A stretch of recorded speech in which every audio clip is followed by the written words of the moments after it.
What's up, and welcome to another episode of the Winged Octopus. This is Tyler here, alongside Greg. Tess not joining us this week. She's probably going to be back next week. We're going to get right into things. Greg, I'm hoping you're doing well. I'm doing pretty well. How you doing? I'm good. I got us applied for Spotify recently, so our podcast may be on Spotify soon. That's exciting. That is certainly exciting.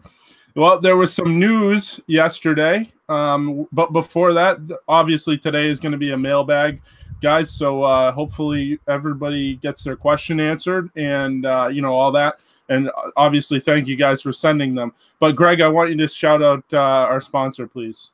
Yeah, so quickly, our sponsor is Howie's Hockey Tape. If you guys play hockey or know anyone that plays hockey and you need gear for your locker room, that's Howie's business, man. They are a Michigan-based product. They distribute to the OHL, the NHL. The Red Wings use them. A lot of other teams use them. They got tape. They got wax. They got what you need. If you shop today at howies.com or .ca, and use the promo code WINGEDO, you will receive 10% off of your total order. So go there and buy your stuff. Don't buy it from anywhere else. And say that Greg and Tyler sent you. Yeah, they got some great stuff over there at Howie's. You know, they got the great wax that my mom buys it just to smell it. No, I'm just kidding, but she loves the smell of it. I love saying stuff like tell them we sent you. Even though they don't give a shit, they're not going to be like, who the hell is that? But yeah, you're right. We have a lot of questions. Again, thank you guys so much for sending your questions. And I think this is the most we've ever gotten. Normal mailbags that I listen to, they get like 5-6 questions. We literally have like 14 questions today. So real quick, what we're going to start with, and I know if we would be demolished if we didn't at least talk about this for a couple minutes. So as you all know, Peter Mrazek was traded to the Philadelphia Flyers for a 4th-round pick in this year's draft and a 4th-round pick in next year's draft with some conditions. So if Philadelphia makes the playoffs and Peter Mrazek wins, I believe it is 5 games in the regular season between now and the end, that 4th-round pick this year goes up to a 3rd. And if they make their conference finals and Mrazek wins 6 games in the playoffs, that 3rd goes to a 2nd. We get the 2019 pick if Philly re-signs him in the offseason. If they don't, then that pick gets dropped. So what it's looking like is we're going to get a 3rd-round pick from Mrazek. I'm not mad about it. Tyler, what do you think? Yeah, I'm not too mad about it. You know, I mean, he was what he was. We were talking about this off air. You know, he's inconsistent. I mean, it is what it is, man. You know, you give someone so much leeway. He got a year contract there, or was it a 2-year deal? I think it was a 2-year deal. 2 years. And worth $4 million a year, so $8 million in total, and he really hasn't lived up to it. You know, the net's his to take. And Jimmy Howard, you know, he's played really good, so I mean, credit him. But it was Mrazek's net to take, and you know, he came up with all this swagger, and he was cocky, and he was confident, not really cocky. And it was his net to take. Well, yes, I mean, that's probably part of it as well, you know, with the attitude issues and everything. But it was his net to take, and he didn't take it. So whose fault is that, Peter? That's not our fault. That's not the organization's fault. That's your fault. Yeah. That is your fault. Now, you know, I'm not going to kick the guy while he's down. You know, he's going to a decent organization in the Philadelphia Flyers. Their fans, that's a different story. We're not going to get into that. They might burn down their city if they, if they lose in the 1st round of the playoffs to Pittsburgh, which is what it looks like it's going to be, Philly and Pittsburgh. My thoughts initially, I mean, get the guy out of here, really. I mean, get as many contracts off the books as you can. You know, they do save $2 million now, so they did eat 2 of the million. So, I mean, they are picking up 2 of their million, so Philly, you know, gets 2 as well. That's only till the end of the year. Well. Yeah, it's only till the end of the year. Contract's up after the end of the year. Me and Greg were just talking about it. He might end up in Russia in a few years. He may not even be an NHL goalie, and that's sad because I did think the guy had a lot of upside. But you know what? sometimes you just don't pan out, and that's kind of the way it works. And you know what? Sometimes, Philly did the same thing with Sergei Bobrovsky. Look at Bobrovsky now.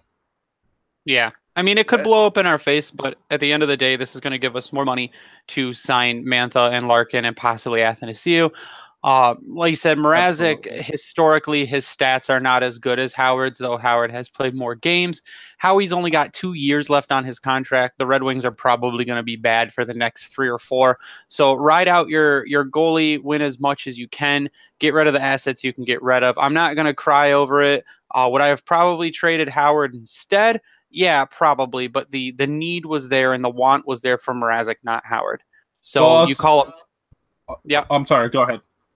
You just call up Coro, let him back up, see what happens.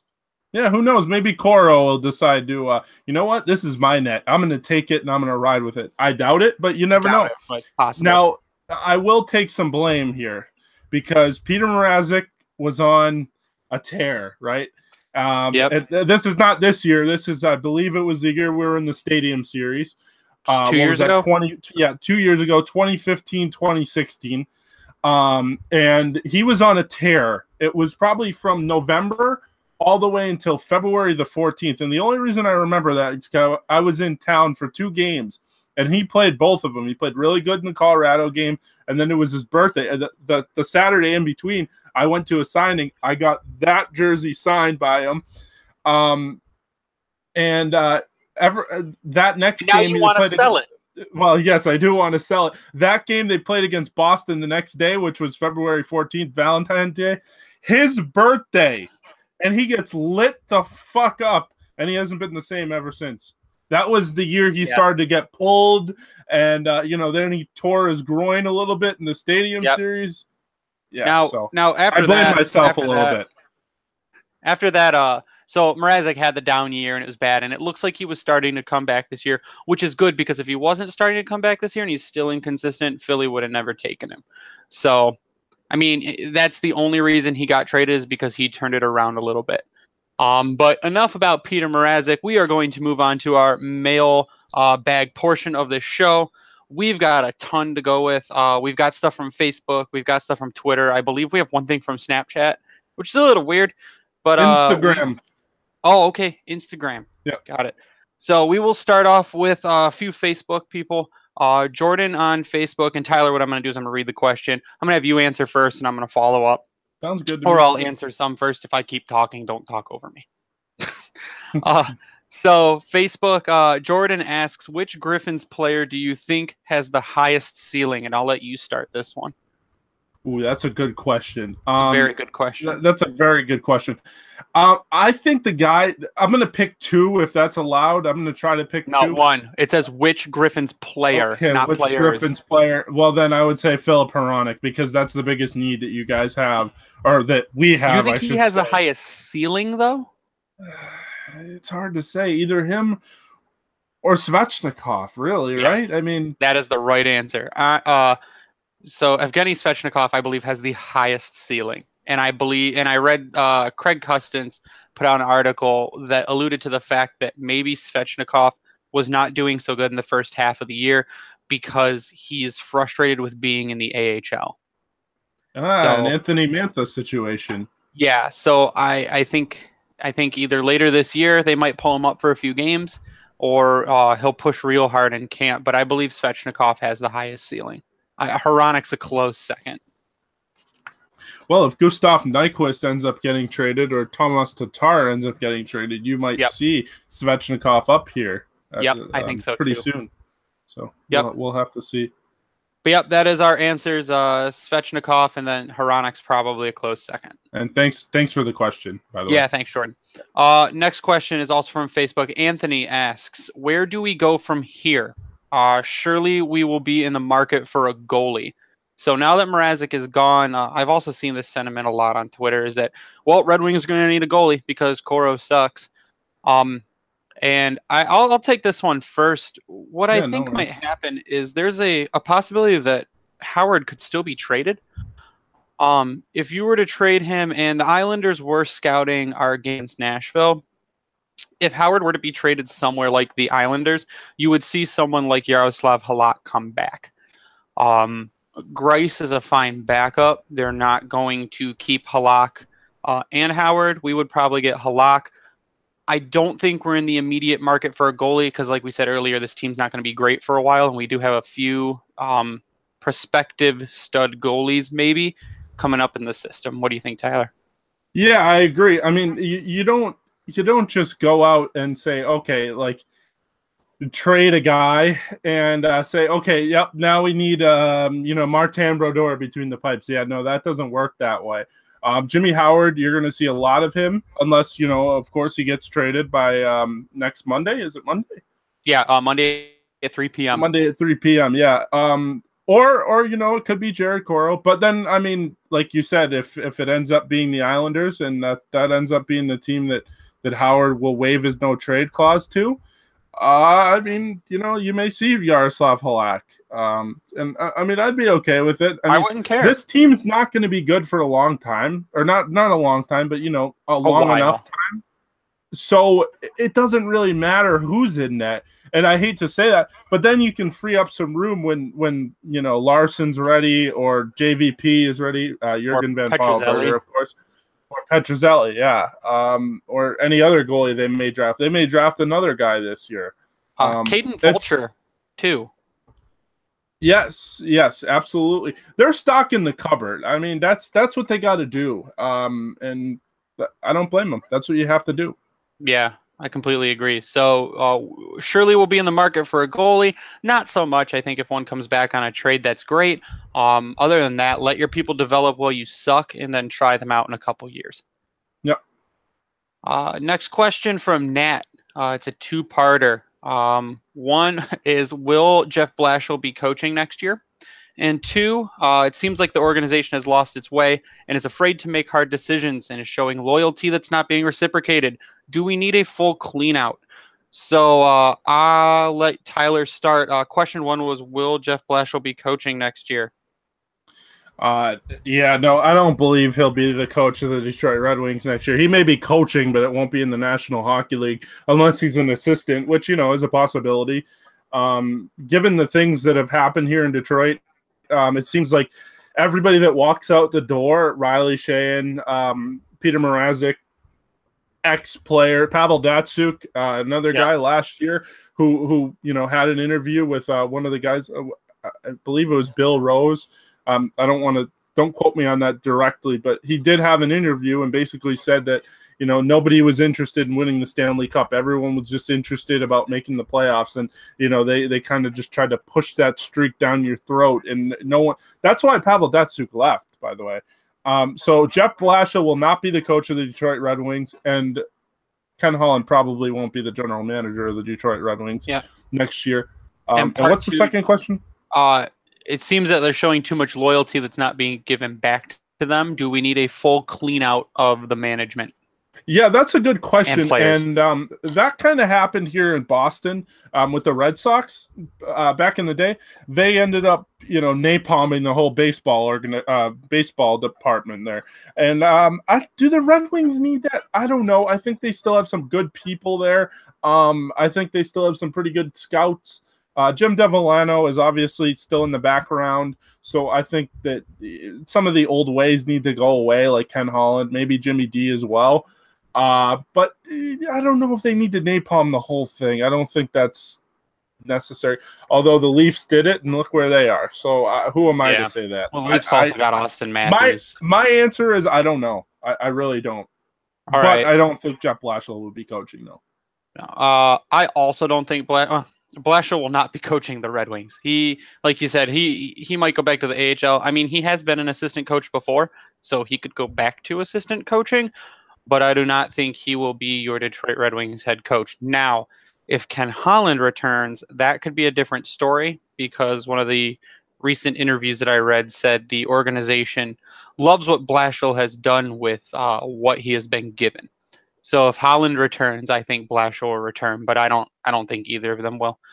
And do we need a full cleanout of management? I believe we do. All the way to, I'd keep people like Draper, people like Fisher, but Holland's got to go. Blashill's got to go. Of players, I think anyone not named, you could get rid of anyone not named Tatar Larkin, not Tatar. I think you get rid of anyone not named Athanasiou, Mantha, and Larkin, and we'd be the same team if not better. So I agree, and it'd probably be a funner team to watch, or a more fun team to watch, I should say. You can say funner. And Zetterberg's not going anywhere. Let's be honest here. The only place he'd go is back to Sweden, but yeah, he's not going anywhere. I don't buy it unless he's so sick and tired of every question from from the media that he's just mentally drained and he knows the team's not going to win and the team's probably not going to be good enough to win next year, or definitely not going to be good enough to win next year. So he's just like, you know what, I'm not going to finish this. But our media doesn't ask tough questions anyway, so he should be fine. Well, I mean, yeah, I guess it depends on what you think is a tough question or not. But anyways, what about Jimmy D? Jimmy D is old. I mean, I don't think he has much of a say in anything anymore. I think he's there for photo ops and autographs. I don't think he's making much of a decision. I think if he was making decisions, our team might be in a little different place because he made the good decisions before Holland. Yeah, absolutely. Our next question comes from Twitter. Brian, which is at BBiolo. With the trade of Mrazek, is this the start of cleaning house? And the second part is, who takes the C once Z hangs them up? I will answer this first. Mrazek is the first piece to fall. He is the domino that starts the effect. I believe you'll definitely see Mike Green go. I believe you will see Thomas Tatar go to somewhere like Nashville. You might see, and it's the long shot, and every time I see Helene's name, she says that that Athanasiou is probably going to get traded, and it's possible, but I don't think that one's likely. And who takes the C once Z hangs them up? It is definitely Dylan Larkin. Dylan Larkin is the next captain of this team. He is, for lack of a better term, the team's new Yzerman. He's young. He's good. He doesn't score as much, but he, with one more point, will match his point total from his rookie season, which everyone was super impressed by. So Larkin is your next captain. He's a great leader. If you heard him mic'd up in the game, he shouts commands. He gives encouragement. He's hard on himself when they don't win. He's your next C. What do you got, Tyler? Is this the start of cleaning house with the Mrazek trade, and who takes the captaincy? Yeah, this is the start of cleaning house without a doubt. I think the next domino to fall will be Mike Green. I think Luke Glendening to Toronto will follow suit. And I think that one of Nyquist or Tatar will go. I think Nyquist will end up staying. I kind of think he's a bright spot on this team. I actually like Gustav Nyquist. I kind of always have, and I feel like he's gotten better and better and better.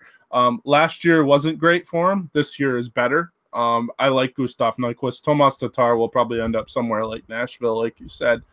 And then what was the last one? I'm sorry. Who is the next captain of the Detroit Red Wings once Z hangs them up? So in 2 years. Yeah, this is without a doubt Dylan Larkin. Larkin has been unbelievable this year. I talked to some people that say, Dylan Larkin is a budding superstar. I don't know if I'd go that far, but I would say that he is going to be the straw that stirs the drink for the next good Detroit Red Wings team. And I think it's time to lock him up long term. Yeah, I'd give Larkin a max I'd try to give a max contract because I think all he's going to ask for is in the $6 to $7 million range. He's not going to go $10 million like Matthews or McDavid, but he'll probably make $6.5 million, and I think they should try to sign him to 8 years, $6.5 million, $7 million, something like that. Yeah, I think he's the type of guy that you do that. There's only certain players that I would go and extend myself for, and Dylan Larkin's certainly one of them. Dylan's one of them. I think I'd give Mantha probably a 5-year contract. I'd bridge him. You think? Yeah, I'd bridge him because he's a little bit inconsistent. I want to see that consistency come a little bit more. Okay. So our next question is also from Twitter, Frank, which is at Maniti Frank. If something significant materializes by the deadline, who would you keep, Nyquist or Tatar? Who would bring the better return, and what do you think Holland would ask? So I'll let you start with this, Tyler. Who do you trade, Nyquist or Tatar? Who would get a better return, and what do you think Holland's asking for? I have no idea what Holland's asking for. Number one, I do. because I'm not Ken Holland. Um, Nyquist or Tatar? I keep Nyquist because he's up in a few years. Next, is it next year? After next year, right? I think he's got one Nyquist. more year. Yeah. So I would keep Nyquist and Tatar. He's got what, 5 more years or 4 more years at Three more years. 3 more years at 5.25 million. 5.25. Yeah, I think Nyquist is a little bit more of a consistent one, and I think Tatar would be the guy that I would deal. What is Ken Holland asking for? I really don't know, but if I were to guess, I would say he's for Tatar. He'd probably be swallowing some money, number one. And number two, I think that he'd probably be looking for, if he's looking for a second round pick for Luke Glendening, what is he looking for Tomas Tatar or Gustav Nyquist? I would say a first round pick, honestly. Yeah, so I say the same thing. Or 2 seconds. I would also get rid of Tatar over Nyquist. Nyquist seems like the better playmaker. Nyquist is more consistent, though he seems to be rather snake bitten this year. He's scored quite a bit, but he's had a lot of really good opportunities where the goalie's just stonewalled him for one reason or another. Who would bring the better return? Nyquist would probably get you a better return because his time is lower. His contract's not as long. Tatar, you'd have to eat some of his salary, but the last I heard is, and I don't think it's a direct report from Ken Holland, but the report said that you'd ask a first round for Tatar. Because I wonder if Nashville would be willing to give that up, though. I don't think so. I think they'd be willing to give up a second and probably a prospect. See, if I'm Nashville, I'm sorry, I don't mean to cut you off there. If I'm Nashville, I would just stick out. I mean, for our sake, I would hope that they would trade for Tatar. But if I'm Nashville, I'm just riding it out, waiting for the KHL to be over, and having Eli Tolvanen come over. He just led the Olympic tournament in goals or in points, actually. And unfortunately, they're out. But he's a budding star. And I would just wait for them instead of giving away a first-round pick. Yeah, I think you get a second for Tatar and a prospect. Ken Holland is probably asking for a first, but you always ask high and let them counter. Yeah. I think Nyquist would get the better return, but I like Nyquist as a player more than I do Tatar. I agree. Our next question is also from Twitter. Greg, who is at goalie35, says, if Ken Holland leaves to go to Seattle, who would you replace him with? If Stevie Y is the person you would replace him with, what do you give Tampa for him? I'll answer this one first, too. If Ken Holland leaves to go to Seattle, I would replace him with Yzerman because Seattle is not going to be a franchise until probably 2020. I think 2020 is the first year they can be in the league. By that time, Holland will be more than gone, and Yzerman has one more year left on his contract. Do I think Yzerman's going to want to come to Detroit? No, because the media will scrutinize literally every single little thing that he does. And I don't think he wants that. He wants to win a cup with Tampa. If he does it this year, I think he'd be up to leaving. Tyler, what do you think? Yeah, Steve Yzerman is not leaving Tampa Bay until his job is finished, which is winning a Stanley Cup. From what Shanahan said, with the Leafs, and I think they asked him about possibly coming back to Detroit at some point, and I think Yzerman took the same approach to this, as he liked it the way he left it as a player, and he doesn't want to come back and have that blown back in his face, kind of like Joe Sakic in Colorado, although he's done better as of late, or like Patrick Waugh, although he was a coach. He didn't do so well there with Colorado, or Cam Neely, who has done a pretty poor job with Boston, although they're playing better. So I don't know if he would want to come back to Detroit. And he was, a golden boy. He was looked at as one of the perfect human because Nicholas Lidstrom obviously took that as well. But Steve Yzerman can do no wrong. He doesn't have to buy a beer in Detroit ever. Nope. And that could change if he comes and starts drafting guys and they're not working out, or he starts giving out big deals, and it could just be a Ken Holland situation all over again, honestly. And I think Steve Yzerman would just rather have that not happen. Will he come? Probably not. It would be sweet. Probably not. Was there another question in there as well? No, that was it. Iserman still actually has a house in Detroit. His family still lives in Michigan. He's here all the time. My sister-in-law saw him like 2 weeks ago, 3 weeks ago. So He could he's end up back. I mean, you he never know. could. I think I think there's a better chance of Lidstrom becoming the GM than there is of Iserman. So I think here's one other thing, and we'll leave it right there because I know we have a ton to get to. Iserman is the type of guy that I feel like it's almost like Derek Jeter. Like Derek Jeter, was with the Yankees for a long time, and now he's took the Marlins job. And instead of going back to New York and trying to do something there, he's doing something somewhere else. And I feel like that's the way Iserman wants to leave it. But I could be wrong. I don't know. Yep. So I would say I'd take Lidstrom or I'd take Sergey. So Sergey. Next question. Yeah, I'd take Sergey. Next question is from Facebook. Larry asks, despite the downfall of our season, what positives do the Wings need to take out of this to move forward? Tyler, I'll let you start. What positives do you take out of this season?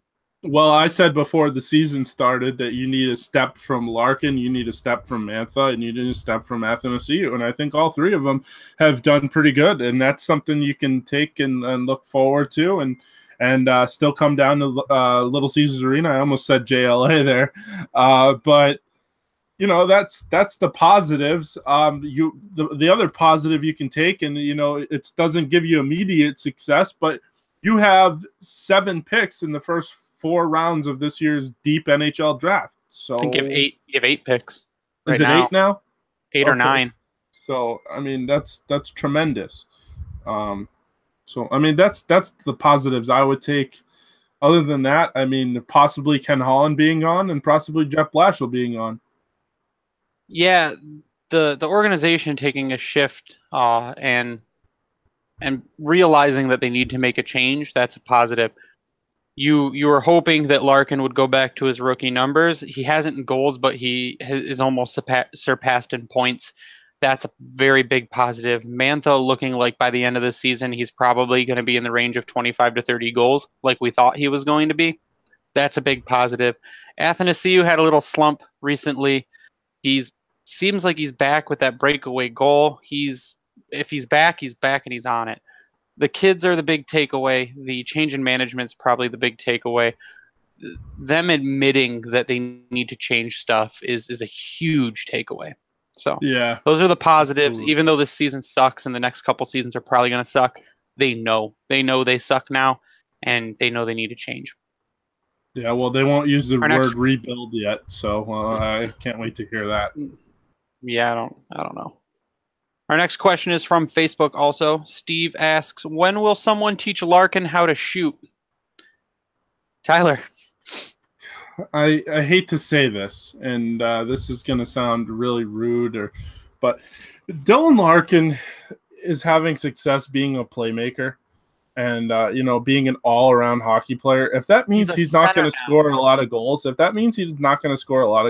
okay with that. Jonathan Taves doesn't score a lot of goals. Patrice Bergeron, for a while in his career, didn't score a lot of goals. Now he's scoring more goals now. Pavel Datsyuk, for as magician-like as he was and how good he was, he didn't score a lot of goals either.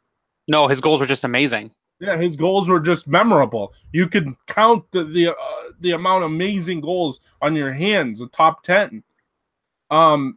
Steve Yzerman was a pure goal scorer, but he was a total all-around player. So I just don't know if Dylan Larkin's a goal scorer. Maybe that'll change down the road, but right now he's not a goal scorer. Is he going to shoot more? Probably not, because he's having success. He's setting up his buddies there. So, I mean, you got to take one positive thing and kind of just live off of that. That's what I would say, right? Yeah, Larkin doesn't need to score. He got moved back to the center. Centers generally score less than wingers because they're the setup people. So he wins the face-off. He gets it to Athanasiou. Athanasiou scores. He gets it to Mantha. Mantha scores. They needed to surround Dylan Larkin with scorers. He was never never touted as a pure scorer in either of in the U.S. League or at Michigan. He wasn't a pure goal scorer. He's more of a setup guy. He's a crisp passer. He has the hockey IQ and he knows where to put the puck. When he puts the puck somewhere, there's generally a higher chance of someone scoring. So, Greg, you know what that sounds like? What? A franchise player. That's what that sounds like. That sounds like your elite captain is what that sounds like. So Larkin doesn't need to shoot. He's a good shot and he's putting pucks on net, but as a center, he's more of a setup guy. And you've seen all year how he feeds Athanasiou. It's insane. So Larkin can shoot. He doesn't get as many chances to shoot as everyone else because of his current position, but I don't think he needs to. He's almost got as many points. So I agree. Our one Instagram question is from Tom. Do you think they will sell the seats from Joe Louis Arena or just throw them out like they did Tiger Stadium? You want me to start with that one? Yeah, you can take that one first. Yeah, I mean, I'm not a Tigers fan, so I wouldn't know. But I believe Tiger Stadium was owned by the city of Detroit, as was Joe Louis Arena. So if that's the case, then I think they might just end up throwing them out, and that's really sad to think about. But I feel like they're not taking much out of Joe Louis Arena, and I mean, obviously they sold a lot of it, but I don't think they're going to sell the seats. I think they're just going to toss them out, unfortunately. If they throw them out, I'm standing by those garbage cans on day one. I'll be there and beg the construction people for a seat, but I think they'll sell them. I think they said that they were going to sell them. They just haven't come with a date yet, but I think in May they're demolishing the arena. So, or March, either next month or in May they're demolishing the arena. Yeah, so they're getting rid of the arena in May. I think they'll sell the seats. If they don't and they're going to pitch them, you let me know what landfill because I'll go grab one. I hope they sell them. I want two of them for my living room. That would be pretty awesome if they did. I probably won't end up with one, but I'll buy you one. And when you come up, you can bring it back to Boston. Yeah, that would be pretty awesome. Like I said, I mean, Joe Louis Arena was special. I mean, there's no two ways about it. Yep. And the final question, which is a little bit backwards, but we'll take it. From Facebook, Peyton asks, looking back, do you think firing Babcock was a mistake? So I'll start this. We didn't fire Babcock. Babcock went on to take a shitty team and make it amazing. Has he succeeded? Yes. Do I think him leaving was a mistake? No. He's having huge success where he's at now. He's in Canada. He's beloved by the fans. He's getting the respect that he actually deserves. Babcock in Detroit was always seen by the players and by several of the fans as kind of an asshole. People knew he was hard on the players. The players always said he was hard on them. There was a rift between him and some of the players. So, do I think him leaving was a mistake on his part? Not at all. Do I think we'd be in a better place with Babcock as coach? Definitely.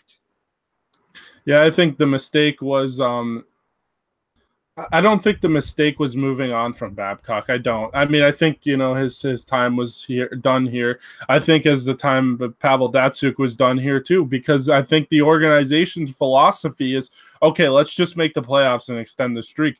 And I feel the more I hear about this and the more I hear people talk about this and former players, they were just, interested in extending that streak. They had no chance at winning the Stanley Cup, past 2011 maybe? The one of those Sharks years that we lost. After that, I mean, probably the last year was 2012. They had the chance to win the Cup because, they lost to Nashville. That was probably the last year they had the chance to win the Cup. But then the Chicago series. But, I mean, yeah, that mistake to me was, not bringing someone in that was better, or not better, but better than Jeff Blashill. Yeah. But no, I think Babcock didn't make a mistake leaving. I think he knew that the organization was going to come tumbling down, and that he knew it. The writing was on the wall. Yeah, so he went to a crap organization and made it great instead of staying with a great organization when it turned to crap, right? Yeah, I mean it's awful. You know, the situation we're in is bad, but you know what? It could be a lot worse. You know, it really could. Oh I yeah, was could be Buffalo. looking at, we could be Buffalo, or we could, you know, be what Boston was a few years ago. Now, the good thing about this is we're going to have a good team in a few years. Oh yeah, Like, as long as situations and decisions are made the right way. Like if Ken Holland comes back, hopefully we don't ever have to say that on this podcast. Hopefully, you know, it's Ken Holland moved on, or they fired Ken Holland, or whatever. If I ever have to come on this podcast and say, well, the Red Wings made the worst decision and they have made in the last 10 years, and Ken Holland is coming back, and so is Jeff Blashill, I will lose my shit. I swear to God, I'll lose my shit. That'll be an entire. I'll give the Howie's promo, and then I'll let Tyler yell for a half an hour. Yep. So hopefully that doesn't happen, because you see those seats that are empty right now at Little Caesars Arena, although it looked a little bit more full last night. Not sure why. But those seats will be empty if that happens. Yep. It'll be dead wing era. Like this right now, they're still a competitive team. They're still in games. They're still working hard for the most part. Their defense. We're 3 points out of a playoff spot. Oh, Jesus Christ. Don't hold your breath, please.